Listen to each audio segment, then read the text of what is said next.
welcome to Openly Spoken, the podcast to help you show up, speak out, and be seen in healthy relationships. On this show, we talk about self-love, sexuality, relationship tips, including ending the cycle of toxic relationships, and healing and thriving after heartbreak. Hi, I'm your host, Celia, and I am a certified sex, love, and relationship coach, helping ambitious women with a history of toxic relationships feel deeply connected in healthy love. These are such important topics that every woman deserves, so if you could leave this show a rating and a review on Apple Podcasts or Spotify to help more women find this, it would mean the absolute world to me.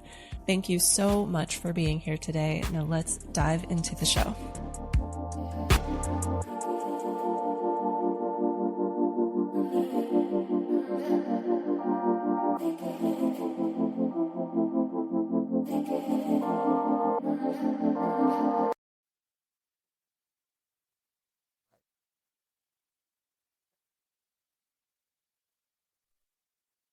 Hello, welcome to Openly Spoken, the podcast to help you show up, speak out, and be seen in healthy relationships. I am your host, Celia, and I'm here with a little bonus episode for Valentine's Day, a little audio-only episode, and I wanted to share with you my Valentine's Day transformation story. I am recording this on February 13th, so by the time you hear this, if you're listening to this on Valentine's Day 2025, this is all very fresh. So I've really just been doing a lot of reflecting on where I'm at now versus Valentine's Day 2019, which was like the worst Valentine's Day ever. Because at that time I was deep into heartbreak. I was freshly broken up from a relationship I thought would last forever. I had also recently moved to New York City, and my 3-year relationship ended with the words, "I'm bored." His words, not mine. And I just wanted to come on and share that story and where I'm at now, being married to my absolute soulmate, because Valentine's Day can be very tough for a lot of people.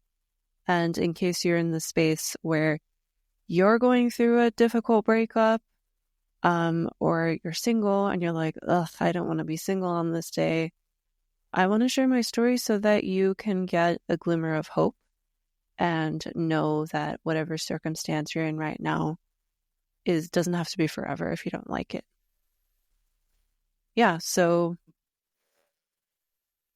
Valentine's Day 2019, I was on that day, I was living in Brooklyn, New York, and I was teaching yoga and waitressing at the time.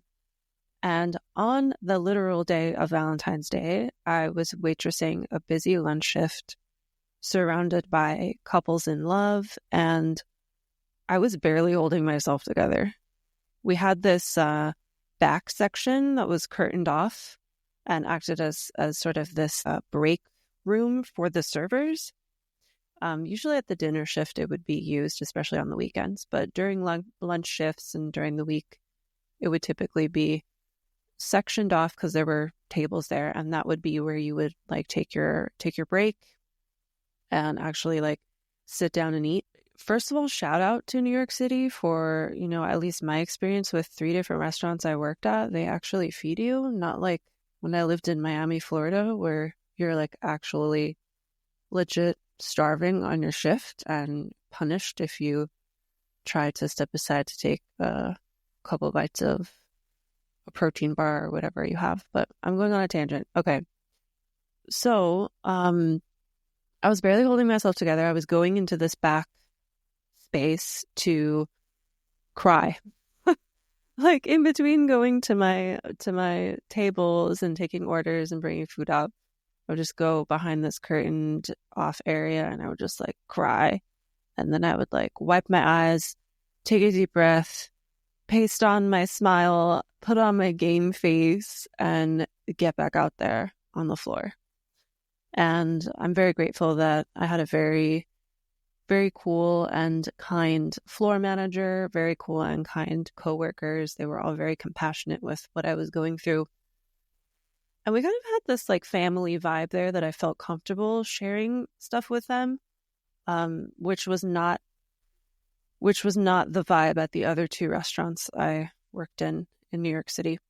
But on that day, I was asked to work the dinner shift, and I was barely holding myself together for lunch shift. And so the thought of waitressing all these like Valentine's Day dates while I'm like a week fresh out of a breakup sounded like hell to me. So I said no. And I remember my coworker who took the shift, she made $600, maybe even more than 600, something wild, like an amount in tips that I have never made in my serving days in one night. And I remember thinking, like, maybe I should have taken that shift. But deep down, I knew that I needed to be alone that night. I needed to grieve. I needed to be in my feelings. I needed to be in my apartment alone while my roommates were out for Valentine's Day. But fast forward to today, and it's Valentine's Day 2025, and I'm a certified sex, love, and relationship coach and certified female sexuality coach. And when I look back at this pivotal time in 2019, I can see how it led me to the work I do today, where I help women heal from breakups, break free from toxic relationships, step into their worthiness, and find that soulmate love. So if you're listening and you're like feeling lonely today or heartbroken, or if you're single and wondering if love is ever going to happen for you, I need you to know that where you are right now is not where you'll always be, and love is always possible, healing is always possible, and you are so worthy and deserving of it. So I will kind of go into the reality of heartbreak a bit, because I think that for the type of people that are probably listening to this show, you know, you're an ambitious woman, you have a lot on your plate, and you probably have no problem signing up for the therapy, for a coaching session, reading the books, like doing the things. But what can be very hard to do if you are in the thick of doing all that stuff is you're then too busy to feel. And going through that breakup really showed me that it's all about making space to feel. Even on that shift where I was going in the back and crying, like that, me going to the back and crying was helping me get through my shift. Like if I would have held in my emotions, I would have had to leave early. Like there's nothing wrong with needing to cry. I feel like a lot of women, and I see this with my one-on-one clients, like a lot of women have a hard time crying because there's a lot of, you know, old things from childhood where maybe you've been shamed from crying. Maybe it just feels unsafe to let the emotions out. Sometimes it can also feel like if you let yourself cry and you allow yourself to go there with your sadness or your grief, it feels like you'll be in that space forever. But the irony is, if you avoid it, it'll be lingering forever. But if you feel it, that's how it will actually process, and that's how you can feel the opposite side of the spectrum of emotion. So that's how you can end up making more space for bliss, for joy, for love. So yeah, heartbreak is so hard. It's like, especially, you know, if it's a long-term relationship, it's like that person was such a big part of your life, and it's almost like they've died because they're no longer, like, you're no longer waking up next to them. They're no longer in your space. And heartbreak is not just emotional, it's physical, it's psychological, and it's even spiritual. And sometimes you can like feel those like physical. I remember during this breakup, I felt this like physical pain in the very center of my chest. Like when he was breaking up with me, I remember that it hurt, like physically, it hurt so bad. And I needed to be in that space where I hurt so bad because there were parts of my inner child that got triggered in that moment. And I remember a couple months later sitting on my therapist's couch and her telling me that like the reason why it felt so bad was because it was triggering your abandonment wounds from childhood that you didn't work on at that time or hadn't, fully healed at that time that we were working on in therapy. And it made so much sense for me.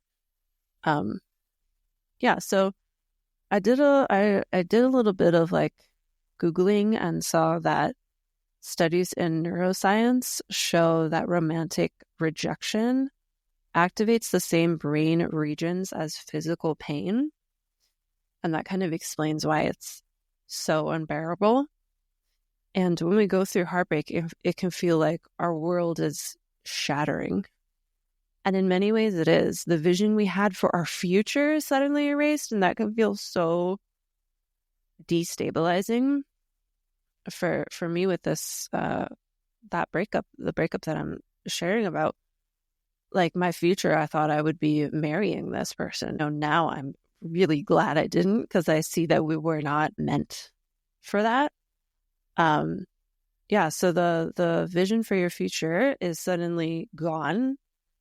And then it's not only just, a breakup that you're grieving. There's also a lot of stuff, especially for us ambitious women, a lot of stuff comes up about like, what the fuck am I doing with my life? And I could bring up a lot of anxiety around not really being certain that all the actions you've taken thus far is actually leading to anything.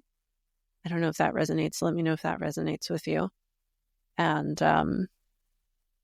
yeah, when we have that future that we imagined gone, it leaves behind this overwhelming sense of loss and uncertainty. And I think that can be a really great invitation, because when you're going through a heartbreak of a long-term relationship, it's essentially like a big part of you is dying. And for me, at least, it brought up questioning all other parts of my life, questioning my career, questioning habits. And so that sense of loss and uncertainty can kind of be helpful to do an audit of your life. So when my relationship ended, I felt such a mix of emotions: sadness, confusion, anger, deep self-doubts. I kept replaying moments in my head, searching for like, when was the exact point that the relationship started falling apart, looking obsessively through my camera roll to see the photos of us in the beginning of the relationship, how happy we both looked, and then like progressing and seeing how the most recent photos, he's kind of like faking his smile. And I'm just like, I realized in going through that breakup, I was like, something's been off for a little bit. And I actually was bringing stuff up. I forget what I was bringing up. I think it was an issue with him like working a lot. We had really opposite schedules. He worked really late nights, and I was like speaking up about my needs towards the end of the relationship, and we were having very hard conversations, and I thought it was a good thing, because before then there were months where things felt off and none of us said anything. And so then when I started sparking these conversations, we started having these difficult conversations. I was like, great, we're getting somewhere. We're going to solve some of our issues. And then, one day it's just like, we need to talk. And then he said, I think we should break up. I don't remember the exact words he said, but like he broke up with me and I was just like, wait, what? What the fuck? So I was completely blindsided. And if you grew up in an environment where love felt unpredictable or conditional, a breakup can feel like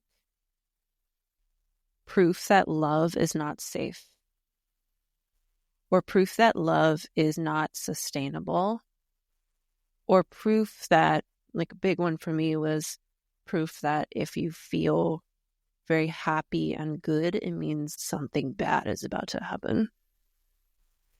I'd always felt a need to prove my worth in relationships and to be quote unquote good enough to be chosen.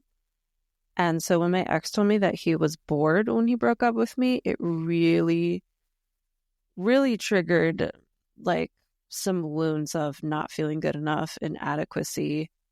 And it really felt like it felt like it pointed to how I was broken and how I was inadequate, rather than his inability to fully commit and to like have these difficult relationships. And yeah, that's the hardest part when you're going through a breakup, when you feel unworthy of love without realizing that, the real truth could be that your partner is not ready to step up to the plate of being able to have those difficult conversations and being able to show up for you and all of your emotions. I remember in this relationship, in hindsight, we see all the red flags, right? And to be honest, this was my first healthy relationship. However, when I was healing from it, there were a lot of things that I realized. Okay, I want to preface this. When I say red flags, I don't mean to say that like this person was completely toxic. When I say red flags, I mean that things came up that I did not feel okay in, and I didn't say anything about it. And one of those things was, we met in a state where my mom and siblings lived at the time, and they still live there. We met there, and then we moved out of state, like pretty far away. We moved from like the southeastern part of the U.S. to the northeastern part of the U.S. together. And that was a big transition. We moved to Connecticut at first, and after about a year and a half, we moved to New York. And New York was a huge transition, and it was really, really hard on me emotionally. It was really hard to be, that far away from my mom. Yes, I was far away from my mom in Connecticut too, but New York felt different because it's so much more fast-paced. In Connecticut, I made friends very quickly.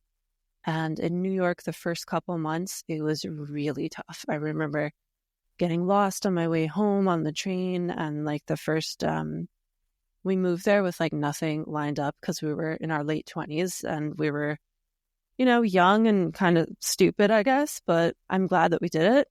So the first job that I got was waitressing at night. And so I would take the train home at night, and there was construction on the train at that time with the line that we lived by. So I remember on the first night home, it's like midnight and the train doesn't go all the way to my stop. So I had to get out, and like navigating yourself in a new city, in a big city like New York, when it's completely new to you, is very overwhelming. And so there was that, and just like being far away from family. And when I would feel emotions about that or express that to him, his reaction is not the reaction that my now husband would have if I ever felt any grief or sadness about anything. My husband, he will hold me. He'll witness me if I need to cry. He'll hold me. He'll just like be present with me without any need to fix me and without judging me. And this ex was not able to do that. I remember breaking down after the move to New York and him being just like, whoa, like what is, that like putting your hands up and making your eyes wide and being like, oh my God, what's with her? And my mistake there was that I took that as like, okay, it's not safe to show all of myself, so I'm going to pull back. And so that was my contribution to the relationship starting to have issues at the end, was that I became smaller.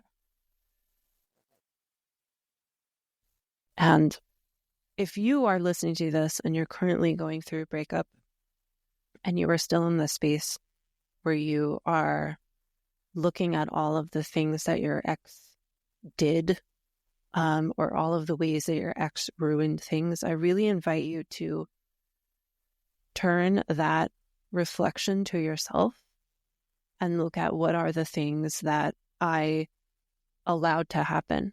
Where are the points in the relationship where I didn't speak up for myself, where I didn't set a boundary when I had to, where I wasn't as authentic as I would have been if I would have felt safe.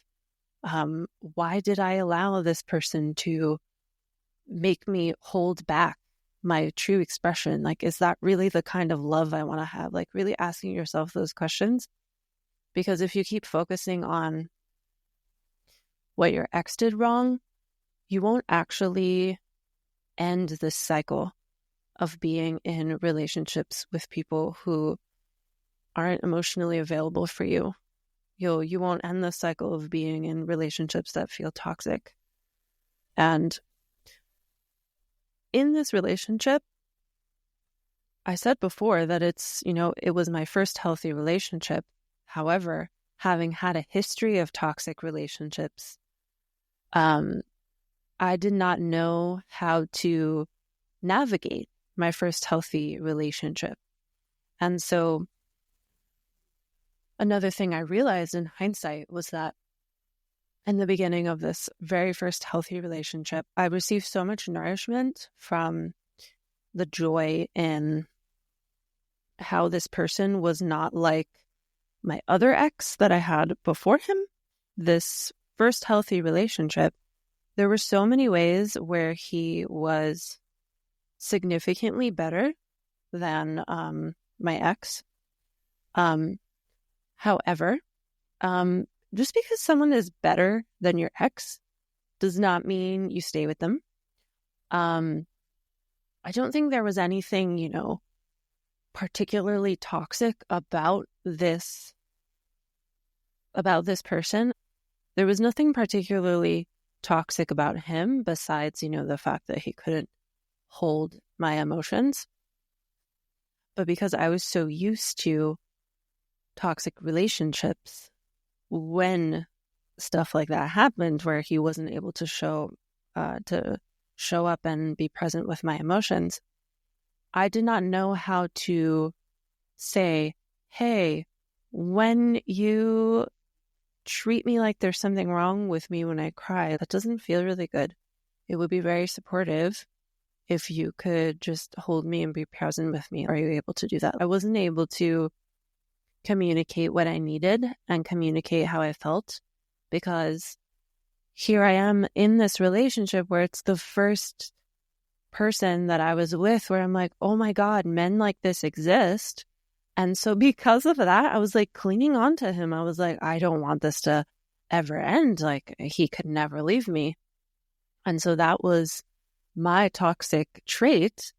That was like the toxicity that I brought in because I wasn't yet fully healed from this history of toxic relationships. There's kind of like two phases to breaking the cycle of toxic relationships. I was going to say phase 1 and phase 2, but I don't mean to say like phase one needs to happen first, but phase one for me specifically was dating a different type of person, like no longer being available for men who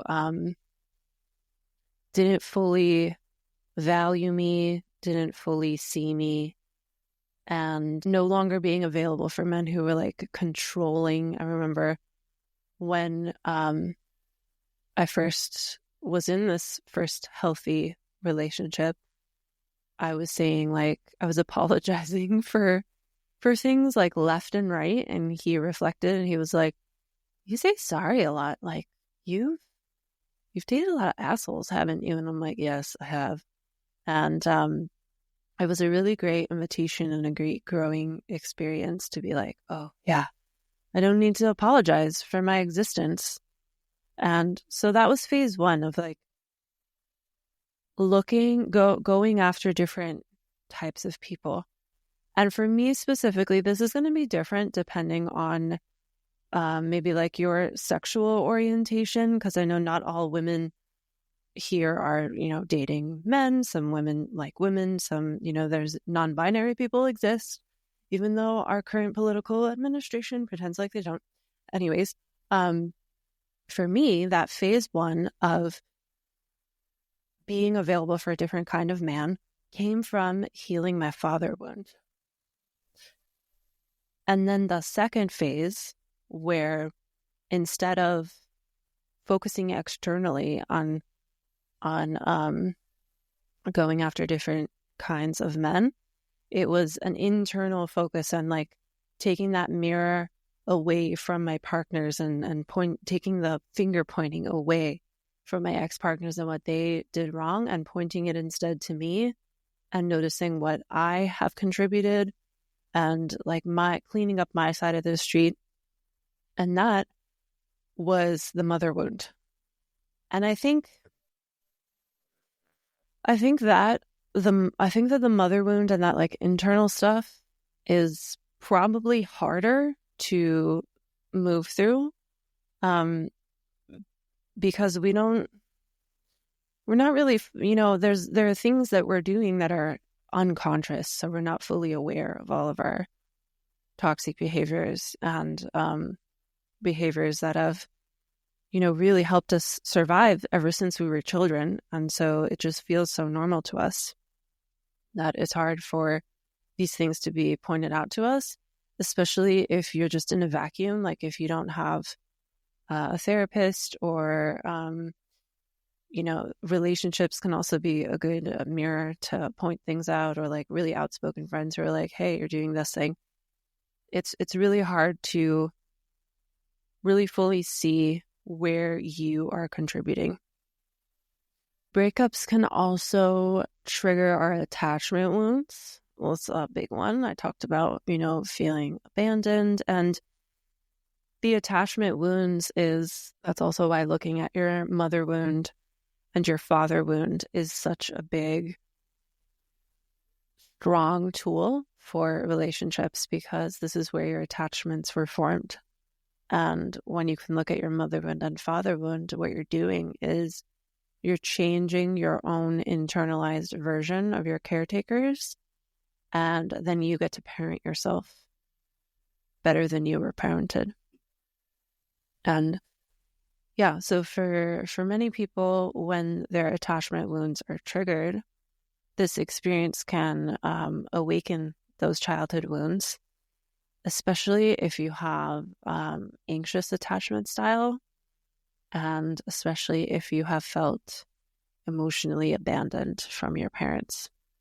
If you grew up in an environment where love felt very unpredictable, very conditional, a breakup can, again, really trigger that piece of love being unsafe and unsustainable. And I talked about how the hardest part is like that reflection of us, like something wrong being with you. I know I just said that you do have to point the finger at yourself and see what did you contribute. However, that does not mean that you are broken, you're a human. you're going to make mistakes. Even though you have made mistakes and you have taken certain actions, it never whatsoever takes away your inherent worth and your inherent deservingness of love. Because you are a human being who exists, you are infinitely worthy of love and infinitely deserving of healthy love. Like truly, truly, truly. And if you don't feel that, if you hear me say those words and you're like, no, I don't believe that. That is just it's an indication that your inner child needs to be reparented, because you learned in childhood that you were unworthy or undeserving of love, and that's just not true. And knowing that, inner child work, inner mother work, father wound, mother wound, even though these topics are heavy and can bring up a lot, you can still invite fun and pleasure into your healing. You can still make space to, inner child healing can sometimes look like dancing to a song that you just loved so much when you were a kid.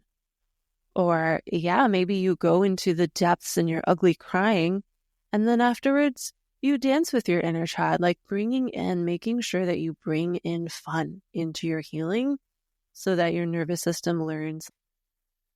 Healing is also fun. It's not always tiring and draining. So, when a relationship ends, it's really easy to believe the lie that we're unworthy of love. It's easy to fall into that trap of believing that you weren't good enough and that if you'd just done something differently, the outcome of the relationship would have changed.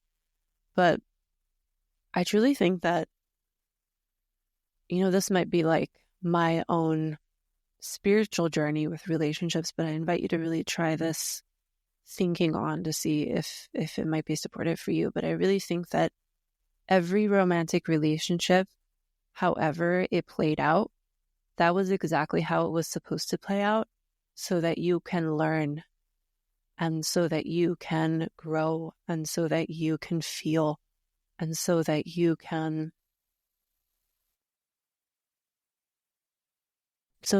get closer and closer to healthy love, and first and foremost get closer and closer to inner healthy love, and remembering that healthy love is inside of you. And then when you access that,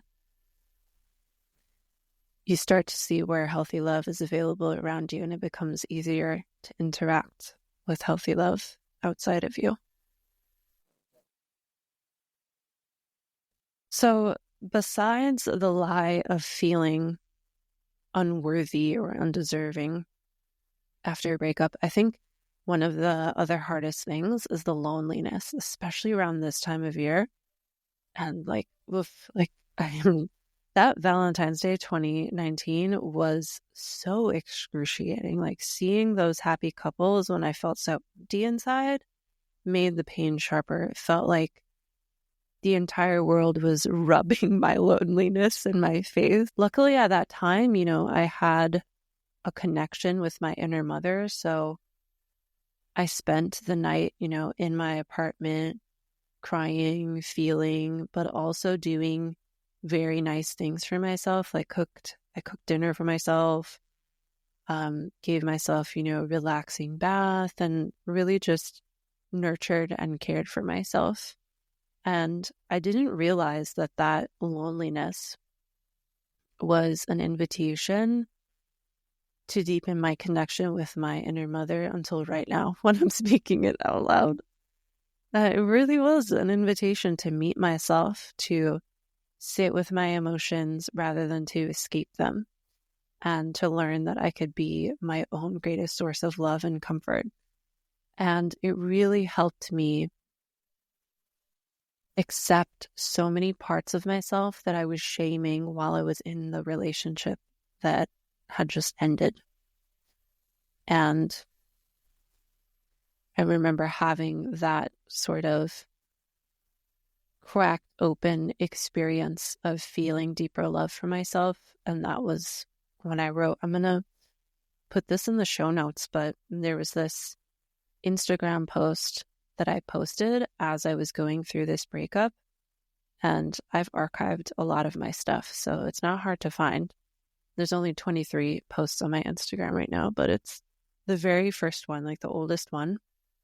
I'm going to link it in the show notes. But in the caption, I basically was saying how I met my soulmate today and how that, that was me. And then I listed out all of these like things about me. And a lot of them were things that I had felt shame about, either in the relationship or just, like my whole life. And it felt really good to kind of like, it felt like I was starting fresh in life, kind of, because now I'm like, oh, okay, I have this deeper connection with myself. And I also was, for the first time, feeling so much comfort in being alone from that experience of like loving myself deeper. I'm like, I'm my soulmate. I don't fucking need anybody. I don't need to be in a relationship. And yes, I am married now, but it's not. Needing a partner and desiring to be with a partner are two different things. When I say need, and when you come from a place of need, you are coming into the relationship as if you're not complete without a person. You're coming into the relationship as if you are half of a whole.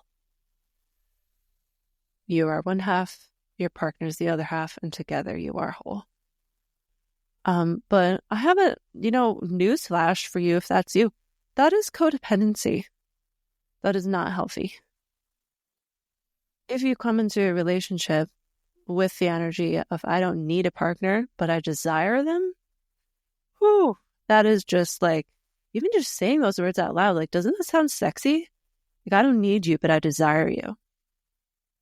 Then you come into a relationship whole, you're complete, you know yourself, and this person that you get into a relationship with, they don't have this huge weight of responsibility to meet all of your needs because you've got you.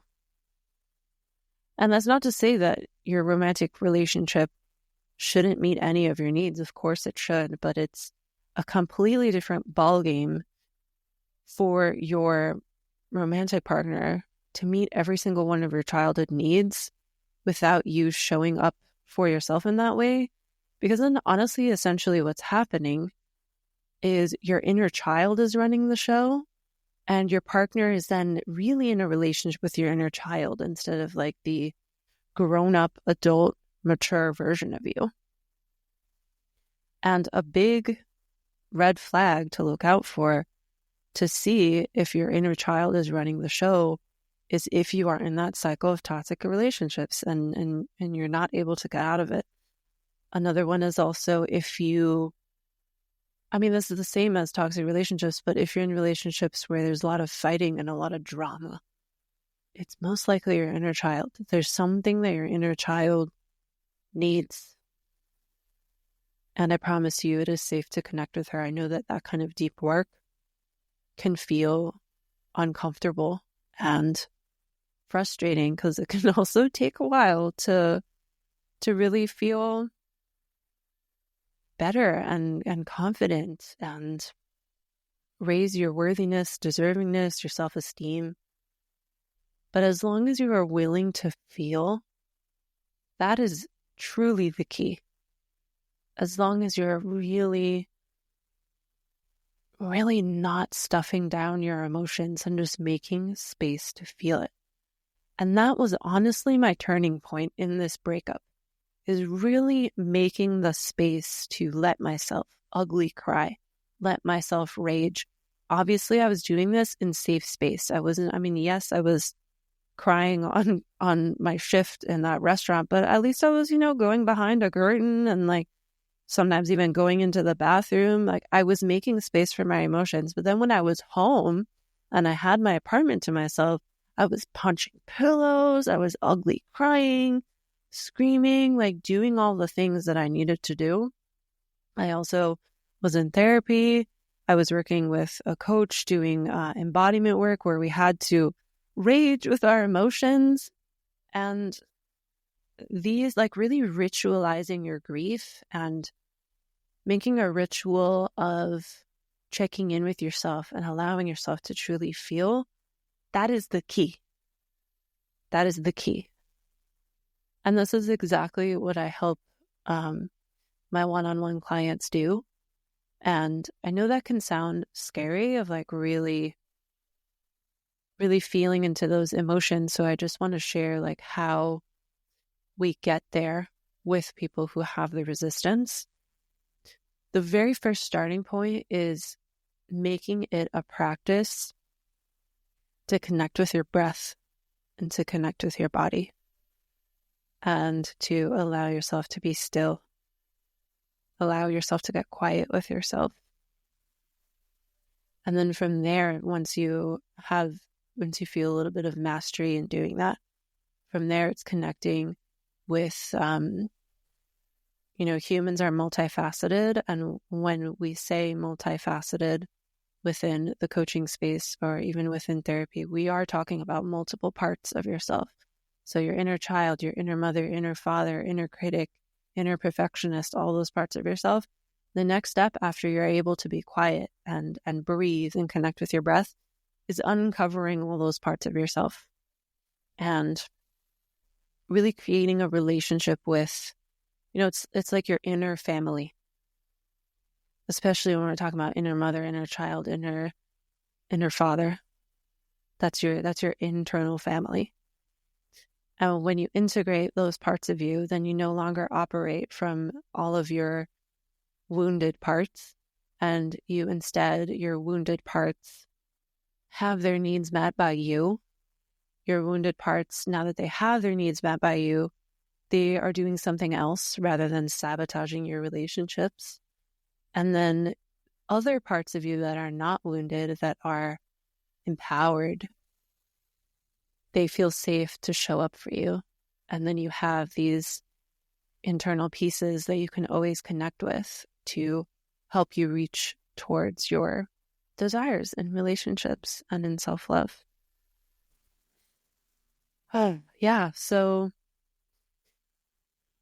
another part, so one turning point was really feeling my emotions. A second turning point that was really big. It feels, I think this will feel scary for some women to hear, but becoming my own lover. Something I realized in this breakup was that I was always outsourcing pleasure and intimacy to my relationships. And I had no sexual relationship with myself. And that, came from my I had kind of like an indirect religious upbringing. Like my parents weren't religious, but my parents' parents were religious. I was raised by my stepdad, and he's not religious, but his family is like staunchly Muslim. And women being empowered in sexuality is a nope. And then my mom is also not religious, but neither are her parents, but my grandmother, my mom's mom, her family was super religious. And the more I learned about my grandmother's upbringing and history, and, like seeing photos of my grandmother and her sharing like, oh yeah, that was this thing we had to do for church. And I realized how I inherited a lot of shame, religious, like shame around my body from that side of her, like epigenetically inherited some trauma there with the shame around body and sexuality as a woman. And also just learned from seeing my parents growing up that women in relationships with men are made basically to just serve the man. And I was never taught anything at all about sexuality from my parents, so I'm sure that like added to it. But when you're an adult and when you're an adult woman and you're in relationships and you don't have that sexual relationship with yourself, there's a lot that your sexual connection with your partner is missing out on, because as you develop the relationship with yourself, you learn more about what it is that you enjoy, what it is that you don't enjoy. You become more empowered to speak up. I know it's hard for a lot of women to reject partners, and some women will, just kind of breathe through experiences that don't really feel good and that we don't really want because we feel obligated. We feel like, oh, this is what I'm supposed to do. So that was another big learning. And both of these things, the really showing up for my emotions and feeling more deeply than I ever had before and really leaning into embodiment work, plus becoming my own lover, is what led me to being in the marriage that I am now. And it is what led me to breaking this cycle of toxic relationships finally. And another kind of nuanced thing that will come up, and that did come up for me, was, the triggers don't just stop because you have learned how to feel and you've learned how to be your own lover and have that intimate relationship with yourself. When you are in that like next level relationship, then again, it's still triggering, because for so long in your life and in your childhood, you've learned love is not safe. And so even though I had ended the cycle of toxic relationships, and even though my husband is wonderful, just him being wonderful would trigger me. And so then that is an invitation to go deeper into your healing work. And that is honestly how I ended up doing the work I'm doing now. I started like leaning into the becoming my own lover stuff even more, and had such a huge transformation from that at the end of 2022, I signed up for a sex, love, and relationships coaching certification. I'm certified in that now. And within the same program, I also just completed a certification in female sexuality. I'm actually taking a test for it tomorrow. All of my graduation stuff has been submitted and accepted, and the last part is just taking a test tomorrow. And that is not something I like set out to do with my business. I was teaching yoga. Like, teaching yoga was my first step in having this type of business where I'm helping people connect with their inner world. I never in a million years thought it would end up turning into relationship, sexuality, and self-love coaching for women. But because I had such a big epiphany and like spiritual awakening with divine sexuality work or sacred sexuality work, whatever you want to call it, it felt like exactly how it felt when I discovered yoga. And yoga is also something I never set out to teach. I signed up for my yoga teacher training just to deepen my own practice. But at the end, just like how the sacred sexuality work made me feel, it's like, oh my God, this is amazing, and everyone needs this. With yoga, like, I truly think if every person in the world practiced yoga and mindfulness, we'd live in a completely different world. And if every woman was able to have an empowered sexual relationship with herself, we'd have a completely different world. Same thing goes for men and non-binary people. Like, sexuality is such a natural part of ourselves, and it is shamed left, right, and forwards and backwards and diagonal. Like, it is shamed so much. but it's a natural part of us. And when we can unshame that and integrate all of the wounds from that, we can have better relationships, first and foremost with ourselves, with our own body, and with the world around us. And that's what I'll leave you with today.